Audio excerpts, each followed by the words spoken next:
After its first successful season, it's no surprise that The Return of the Mandalorian has been rated as the most anticipated television series of the fall. On October 30th this year, The Mandalorian returns for Season 2. Fans are excited, mainly because the episodes are shrouded in mystery. However, there are characters that could make appearances in the much-anticipated season that comes in about a week. Lots of Easter eggs for you. Riveted is here to bring you everything. With the rumors of Star Wars Rebels Sabine Wren making an appearance in The Mandalorian prior to its debut, Sabine could actually be featured in The Mandalorian. This is because of her history with the Darksaber. Sabine is one of the most notable Mandalorians in Star Wars. On Tatooine, Sabine got her hands on the Darksaber and possessed it for a while before handing it over to Bo-Katan Kryze. She hoped that by doing that, she would reunite with the Mandalore people.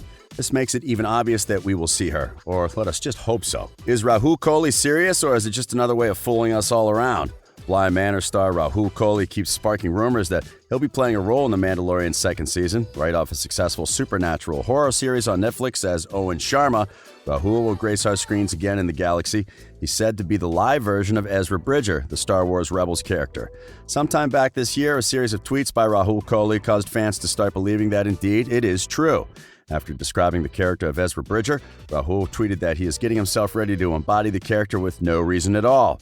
Rahul's tweet started receiving a lot of attention, prompting him to reply that he was just messing around. This was after he had promoted The Haunting of Bly Manor and The Mandalorian, both on the same tweet. It all went quiet for a while, but Rahul was back with another teaser. On the 11th of October this year, Rahul tweeted he was filming a new show and could not celebrate the release of Bly Manor with his friends, family, and the rest of the Bly cast. So he treated himself to a can of Coke and thanked all those who watched. Might this new show be The Mandalorian? The filming of Mandalorian ended a long time ago. Well, anyway, we'll soon find out. The Skywalker debacle is supposed to be over. The Rise of Skywalker was intended to wrap up the story that took a long time to tell. Surprisingly, Skywalker is set to rise again in Mandalorian. Although Luke Skywalker is supposed to be dead, the trailer of Mandalorian's second season says a different story. Many fans argued about the Rise of Skywalker on whether it stuck the landing or not, as it received a lot of negativity alongside The Last Jedi. Mandalorian, on the flip side, received a warm reception, noticeably because of Baby Yoda. A significant clue that makes us think that Luke might make an appearance in the second season is that he already has a cameo in the first season. The Mandalorian goes to the cantina where Han Solo met Obi-Wan and Luke. The droid bartender has Mark Hamill's voice. Still, in the trailer for the second season, viewers noticed that as the season seems to be a hunt for the Jedi, it'll have to include its most significant member at the time. There's also something that resembles the kind of craft that Luke flew, an X-Wing fighter. We'll have to agree that Ahsoka Tano is arguably the most famous Star Wars character to be introduced in animation, so the talk of her making an appearance in The Mandalorian Season 2 in live action does not come as a surprise. Something makes most fans think that Ahsoka's role in The Mandalorian will be more than a cameo. Still, a cameo is a safe bet to begin with. Rosario Dawson was the actor who represented as the one going to be playing Ahsoka Tano in the second season. Fans are more than excited to see her in live action for the first time ever. It is said that Ahsoka will rush into scene with a blue lightsaber.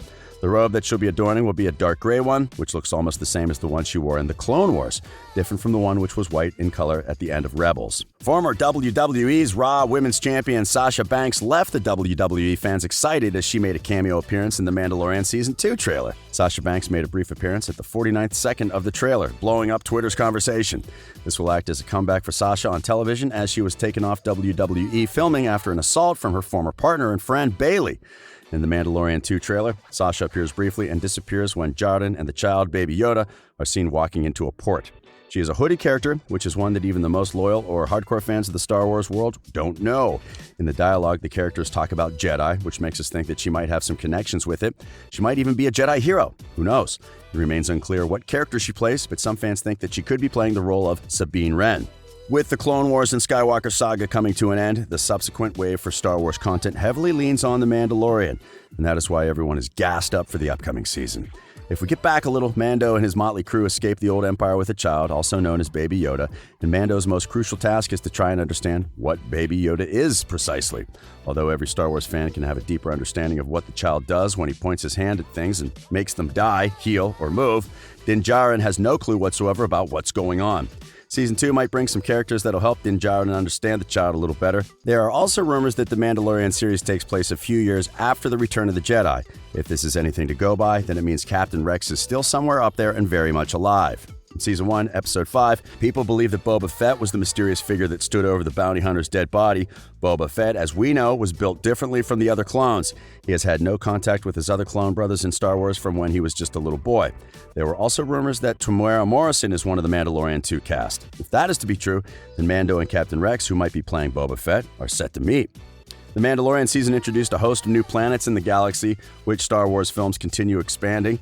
In the first few seconds of the Mandalorian Season 2 trailer, there is the feeling that the series will continue adding new worlds to the galaxy, as it opens with a shot of a gas giant planet that no one has any idea what it is. The moon circling the gas giant is obviously inhabitable. If this is a significant location for the story, or just a place where Mando and Baby Yoda will have to make a brief stop, we'll have to wait and see, as no context is provided for this world that is new to many fans. The bond between Mando and Baby Yoda seems to have grown closer than before, as shown in the trailer. The dialogue that ensues during the trailer clearly shows how much Mando is invested in completing his mission. It says, "Show me the one safety deemed such destruction. You must reunite it with its own kind." This focuses attention on the continuation of Baby Yoda's story. It is difficult to say where they are because it's dark, but it is clearly a place with a lot of history, and Mando and the child may be here for a while. Another scene in the trailer shows Baby Yoda and Mando heading to an icy world. It closely resembles the Ilum planet. Ilum was one of Jedi Order's holy sites. Palpatine had started the process of transforming Ilum into a star-killer base. When Cal Kestis visited Ilum, the features looked exactly like this world. 5 years later, during the time of The Mandalorian, Ilum will be, or is supposed to be, in its final stages. There's another brief shot that shows the Razor's crest soaring over Sand People. Might this be a sign that the show is bringing us back to Tatooine? The shot showing a Tusken Raider riding a Bantha makes it even more believable, as the first season left us with a lot of unanswered questions on Skywalker's world. When Mando was walking through Mos Eisley, there were helmets on pikes, an indication of the Empire's presence and a warning to any Imperial who would be tempted to go there. Mando came across Fennec Shand, who said he had an appointment at Mos Espa, which does not have a spaceport. So it is clear that the one Shand is supposed to meet might be based in Tatooine. As the Armorer's dialogue continues in the background, it speaks of the Jedi legends, who a long time ago fought the Mandalorians eons. The Armorer gives us a hint on the origin of the Darksaber, the legend of the Mandalore the Great, and the Mandalorian who eventually became a Jedi Knight but finally left. The most significant part of the trailer revolves around Mandalorian seeking out Jedi. As Mando questions his decision to bring Baby Yoda to meet the Jedi, we also see a woman in a black cloak looking at Mando and the baby, but soon disappears, hinting that she might have some knowledge or relations with Baby Yoda. Mando and Baby Yoda's visit to a place that looks like a fishing town market, with most of the traders looking like members of the aquatic race known as the Quarren, hints at a visit to Mon Cala. The Quarrens are one of the two races that live on the Mon Cala planet. Mon Cala was instrumental in the Galactic Civil War. Its shipyards created some of the Rebel Alliance's essential capital ships. Mando and Baby Yoda are definitely scouting Republic worlds if this turns out to be Mon Cala. While Mando's investigation into the Jedi continues, he is seen heading out on a Quarren boat to an unknown destination, as no context is provided in the trailer. Even during the dark times, the Jedi always had a place in Mon Cala. Darth Vader personally led a strike team against the survivors of Order 66, who sought refuge on Mon Cala. There's also a rumor that we believe to be true that will happen in the second season, Mando forming an alliance with the New Republic. Mando is aware that the Empire is still very active than the New Republic thought. However, Mando is seen flying alongside a couple of X-Wings that appear to be working with him on an attack run. Of course, there will be no problem when it comes to continuity, as Mando or Din Djarin will only give away information if he was convinced that there is something for him in it. Cara Dune is set to return in the second season as Karga's lieutenant. However, the trailer shows that both Cara and Karga won't play a major role. In the shot, Greef Karga seems to have been rebuilding the Bounty Hunters Guild chapter in Navarro. Since Cara Dune was first introduced on the run from Guild, it is interesting to see her working with Greef. This may suggest that her bounty has either been waived or has expired. Whichever it is, we will find out soon enough. Well, that's it for today from Riveted. What else did you see that we might have missed on the trailer? Was it as interesting as you had hoped? Give us your views or feedback in the comments section down below. Don't forget to like this video and subscribe to this channel for more and exciting content daily. This is Riveted.